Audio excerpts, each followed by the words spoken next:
கிச்சனுக்கு வணக்கம் ஃப்ரெண்ட்ஸ். இன்னைக்கு நம்ம முருங்கைக்கீரை பொரியல் வந்து எப்படி பண்ணுறதுன்னு பார்க்கலாம். அதுக்கு வடை சட்டியில் எண்ணெயை ஊற்றி வச்சுருக்கேன். எண்ணெய் கூடவே சின்ன வெங்காயம் ஒரு கைப்பிடி அளவுக்கு எடுத்து நல்லா வந்து சின்ன சின்னதாக கட் பண்ணி வச்சுருக்கேன். அது கூடவே வரமிளகா 2 வரமிளகா போட்டுட்டு அது கூட என்ன பண்ண போகிறோம்னா முருங்கைக்கீரையை நல்லா வந்து வாஷ் பண்ணி வச்சுருக்கோம். ஸோ அந்த முருங்கைக்கீரையை எடுத்து போட்டுக்கலாம். முருங்கைக்கீரை வந்து ரொம்ப ரொம்ப அயன் வந்து அதிகமாக இருக்கிற ஒரு கீரை. நம்மளுக்கு வந்து ஜலதோஷம் காய்ச்சல் என்ன வந்தாலுமே வந்து முருங்கைக்கீரையும் சேர்த்து எடுத்துக்கிறதுன்னு சொல்லுவாங்க. அந்த அளவுக்கு அயன் இதில் அதிகமாக இருக்கிற ஒரு கீரை. ஸோ நம்ம வந்து குழந்தைகளாக இருக்கட்டும் பெரியவங்களாக இருக்கட்டும் எல்லாருமே இந்த மாதிரி செஞ்சு சாப்பிடும் போது ரொம்ப ருசியாகவும் இருக்கும், எல்லாருமே விருப்பப்பட்டு சாப்பிடுவாங்க. ஸோ இந்த மாதிரி முருங்கைக்கீரையை வந்து நம்ம வந்து ஒரு நாளைக்கு வந்து செஞ்சு பார்த்தோம்னா இந்த கீரையை அப்படியே வந்து மூடி போட்டு கொஞ்ச நேரத்துக்கு வந்து ஒரு 2 நிமிஷத்துக்கு வந்து வேக விட்டுடலாம். ஸோ மூடி போட்டு எடுக்கும் போது நமக்கு என்னென்னா அப்படியே வந்து அதே பச்சையாக வந்து நமக்கு பச்சை கலரில் கிடைக்கும்.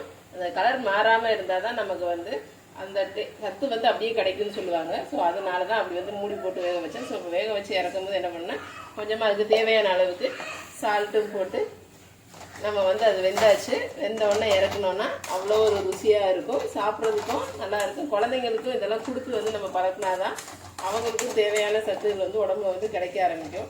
ஸோ இதே மாதிரி நீங்களும் செஞ்சு பாருங்கள் ஃப்ரெண்ட்ஸ். செஞ்சு பார்த்து மறந்துடாமல் அது எப்படி இருக்குன்னு சொல்லுங்கள். ஸோ இறக்குறதுக்கு முன்னாடி என்ன பண்ணோன்னா எப்போவுமே கொஞ்சமாக ஜீரகத்தை வந்து நம்ம வந்து எடுத்து அதையும் கொஞ்சம் கைட்டை வந்து நல்லா அப்படி கசக்கிட்டு அதையும் போட்டு எடுத்தோன்னா அது சாப்பிட்றதுக்கு அவ்வளோ ஒரு டேஸ்ட்டாக சூப்பராக இருக்கும். ஜீரகத்தையும் போட்டுருங்க. போட்டு அப்படி இறக்கும் போது நீங்கள் சாப்பிட்றதுக்கு அவ்வளோ டேஸ்ட்டாக இருக்குது. நீங்களும் செஞ்சு பாருங்கள் ஃப்ரெண்ட்ஸ். செஞ்சு பார்த்து மறந்துடாமல் நல்லா இருக்குன்னா கமெண்ட்ஸில் எப்படி இருக்குன்றதையும் கொடுங்க. ப்ளஸ் இது வரைக்கும் யாரும் சப்ஸ்கிரைப் பண்ணாதவங்க யாரும் பார்க்குறீங்க இந்த வீடியோ அப்படின்ற பட்சத்தில் மறந்துடாமல் சப்ஸ்கிரைப் பட்டனையும் கிளிக் பண்ணுங்கள். அப்போ தான் நான் போடுற அடுத்தடுத்த வீடியோஸை நீங்கள் மிஸ் பண்ணாமல் பார்க்க முடியும். Thank you friends. இன்னொரு நல்ல வீடியோட நான் உங்களை வந்து பார்க்குறேன்.